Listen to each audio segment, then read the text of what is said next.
اور some thing else. تو ہم لوگ بیسیکلی جاتے ہیں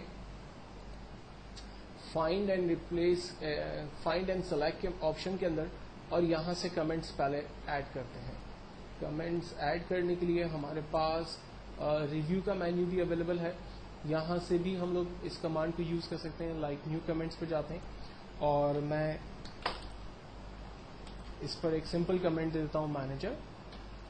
اب مینیجر جہاں پر ہم نے کمنٹ دیا ہے اس سیل پر ایک ریڈ رنگ کا انڈیکیٹر مارک آ رہا ہے, جس سے ہمیں پتہ چلتا ہے کہ اس سیل پہ کمنٹس ہیں.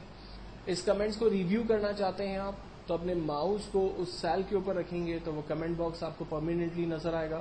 ماؤس کو ہٹا دینے سے وہ کمنٹس بھی آپ کے جو ہے وہ انہائڈ ہو جائیں گے. کی بورڈ کے کرسر رکھنے سے یہ کمنٹس آپ کو نظر نہیں آئیں گے. یہ کمنٹس ہمیشہ ماؤس کو رکھنے سے آپ کو نظر آئیں گے. لیکن اگر آپ چاہ رہے ہیں کہ ان کمنٹس کو آپ ریموو کر دیں تو پھر آپ کو فرسٹ اسے سلیکٹ کرنا پڑے گا. دین اس کے بعد آپ فارمیٹ میں جا کر کلیئر میں جا کر یہاں پر کلیئر کمنٹس پر کلک کریں گے. اب دیکھیں اس پہ کمنٹس جو ہے وہ کلیئر ہو گئے. ماؤس رکھنے سے یہ کمنٹس ہمیں نظر نہیں آ رہے. دین نیکسٹ کمانڈ ہے ہمارے پاس سارٹ اینڈ فلٹر. سارٹنگ کی کمانڈ کی مدد لے کر ہم اپنے تمام ٹیکسٹ کو الفابیٹیکل آرڈر کے اندر کنورٹ کر سکتے ہیں. میں اپنی ماسٹر ڈیٹا بیس میں چلا جاتا ہوں جو کہ میں نے لاسٹ پہ کریٹ کی ہوئی ہے.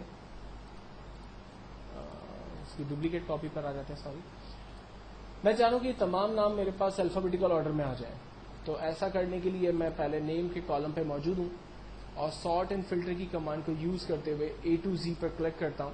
آپ دیکھیں تمام نام الفابیٹیکل آرڈر میں آ گئے. ایک چیز کا خیال رکھیے گا کہ جب یہ ناموں کو الفابیٹیکل آرڈر میں یا کسی بھی کالم کو آپ سارٹ کرتے ہیں تو پرٹیکولر وہ کالم ہی سارٹ نہیں ہوتا, بلکہ اس سے تعلق رکھنے والے تمام ریکارڈ بھی سارٹ ہوتے ہیں, جس کا اندازہ ہمیں یہاں پر آئی ڈی کی فیلڈ سے ہو رہا ہے کہ میں نے جب اس کو سارٹ کیا تو اس سے ریلیٹ تمام آئی ڈیز اور اس سے ریلیٹ تمام ڈیٹا بھی اپنے اپنے حساب سے چینج ہوا. اگر آپ نے سارٹنگ صرف پرٹیکولر کالم کو رینج میں لے کر کی, لائک میں ان تمام ناموں کو صرف رینج میں لیتا ہوں اور یہاں سے سارٹ کی کمانڈ کا استعمال کرتا ہوں اور continue with the current selection کر کے سارٹ کرتا ہوں, تو صرف وہی نام جو ہے وہ سارٹ ہوئے, اس سے ریلیٹ تمام ڈیٹا جو ہے وہ سارٹ نہیں ہوا. لیکن پریکٹیکل لائف کے اندر اس طرح کی آپ کوئی غلطی نہیں کیجیے گا, کیونکہ اگر آپ نے پرٹیکولر کالم کو رینج میں لے کر سارٹ کر دیا تو اس سے تعلق رکھنے والا تمام ریکارڈ جو ہے وہ اپنی جگہ پر رہ جائے گا, جبکہ نام جو ہے وہ سارٹ ہو جائیں گے اور ڈیٹا جو ہے وہ مکس اپ ہو جائے گا اور یہ ایک بگ ٹربل آپ کے لیے جو ہے وہ کریٹ کر سکتا ہے.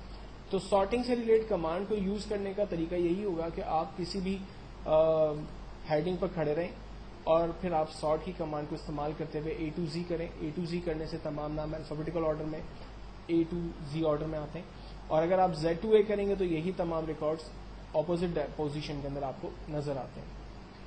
نیکسٹ جو کمانڈ ہے ہمارے پاس وہ فلٹر کی کمانڈ ہے, اور جو بہت ہی امپورٹنٹ کمانڈ ہے. فلٹر کی کمانڈ کو یوز کرتے ہوئے ہم اپنی مرضی کے کرائٹیریا سیٹ کرتے ہیں اور ریکارڈ کو ایکسٹریکٹ کرتے ہیں. مثال کے طور پر مجھے ان تمام امپلائی کا ریکارڈ دیکھنا ہے جو کہ ایڈمن ڈپارٹمنٹ سے تعلق رکھتے ہیں, تو یہاں پر ڈپارٹمنٹ میں نے سلیکٹ آل کے چیک کو ہٹایا اور ایڈمن کے اوپر جسٹ کلک کر کے اوکے کیا. تو آپ دیکھیں امپلائی میں سے صرف میرے پاس وہی امپلائیز کے ریکارڈ آ رہے ہیں جو کہ بیسکلی ایڈمن ڈپارٹمنٹ سے تعلق رکھتے ہیں.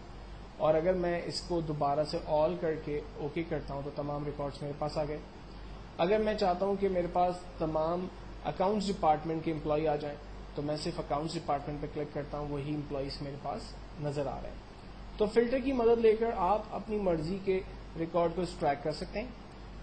سملرلی اگر میں یہ چاہوں کہ ریکارڈز میں سے وہ تمام امپلائی جن کی سیلری جو ہے وہ فار ایگزامپل 20,000 سے ابو ہے, تو ہم لوگ نمبر فلٹر میں جا کر ہم کمانڈ استعمال کرتے ہیں the greater than equals to 20,000 اور اوکے کرتے ہیں. آپ دیکھیں صرف ان امپلائیز کی سیلری آ رہی ہے جن کی سیلری 20,000 سے زیادہ ہے. اگر میں اس کو آل کر دیتا ہوں یا اسی پہ جا کر میں 25,000 کا کرائٹیریا سیٹ کرتا ہوں تو امپلائی ابھی بھی ہمارے پاس ہی آ رہے ہیں. 30,000 کو ہم کر کے اس کے اوپر دیکھتے ہیں 30,000 سے زیادہ جن کی سیلری ہے وہ امپلائی میرے پاس آ جائے تو صرف آپ دیکھیں وہی امپلائی کا ریکارڈ آپ کے پاس آ رہا ہے جن کی سیلری 30,000 سے زیادہ ہے. اور اگر میں اس کو گریٹر دین کی جگہ لیس دین کر دیتا ہوں, وہ تمام امپلائی جن کی سیلری 30,000 سے کم ہے وہ ریکارڈز میرے پاس آ جائیں, تو تو صرف وہی پرٹیکولر ریکارڈس ہمارے پاس فلٹر کے ذریعے آ رہے ہیں. تو فلٹر ایک بیسٹ کمانڈ ہے جس کی مدد لیتے ہوئے ہم لوگ اپنی مرضی کے کرائٹیریا سیٹ کرتے ہیں اور اپنی اوریجنل مارک شیٹ میں سے ڈیٹا کو ایکسٹریکٹ کر رہے ہوتے ہیں. Next command find and replace. کسی ٹیکسٹ کو سرچ کرنا چاہتے ہیں ہم تو ہم فائنڈ کی کمانڈ کا استعمال کرتے ہیں. فار ایگزامپل امپلائی کے ناموں میں ایک امپلائی ہے میرے پاس اقبال, میں اس ریکارڈ کو سرچ کرنا چاہ رہا ہوں تو کرسر اسی سیل کے اوپر ایگزیکٹلی چلا گیا. اور امپلائی کے ناموں میں اگر اقبال کی جگہ میں فار ایگزامپل اس نے ریزائن کر دیا اور میں اس کی جگہ پر ایک نیا امپلائی اویس نے جوائن کیا ہے تو میں اسے ریپلیس کر سکتا ہوں. تو کسی ٹیکسٹ کو سرچ کرنا اور اس کی جگہ پر اگر نیا ٹیکسٹ آپ دینا چاہیں تو آپ فائنڈ اینڈ ریپلیس کی مدد لے کر کام کر سکتے ہیں.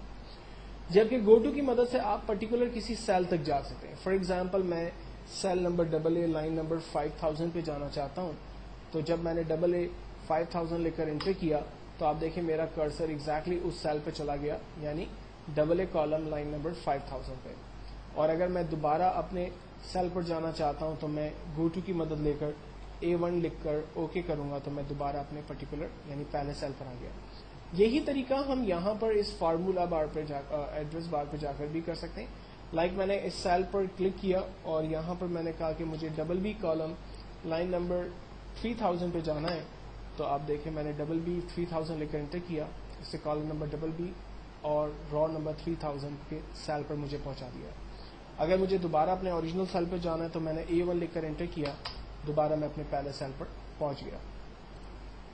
سیم اگر مجھے کسی پرٹیکولر فارمولے تک جانا ہے تو میں نے فارمولاز پہ کلک کیا, آپ دیکھیں جہاں فارمولے اپلائی ہو رہے ہیں اس نے اسے ہائی لائٹ کر کے مجھے دکھا دیا. کمنٹس, کنڈیشنل فارمیٹنگ, اس کو ہم پہلے ہی دیکھ چکے ہیں. ڈیٹا ویلیڈیشن آگے ایک بڑی امپورٹنٹ کمانڈ ہے, اس کو میں نیکسٹ کے اندر ڈسکس کروں گا. یہاں پر جو فلٹر ہم نے اپلائی کیے ہیں ان فلٹر کو ختم کرنے کے لیے ہم اسی فلٹر پہ کلک کرتے ہیں, یہ فلٹرز ہمارے ختم ہو گئے. نیکسٹ ٹیوٹوریل کے اندر میں آپ کو انسرٹ کے مینیو کے بارے میں چیزیں جو ہے وہ ڈسکس کروں گا.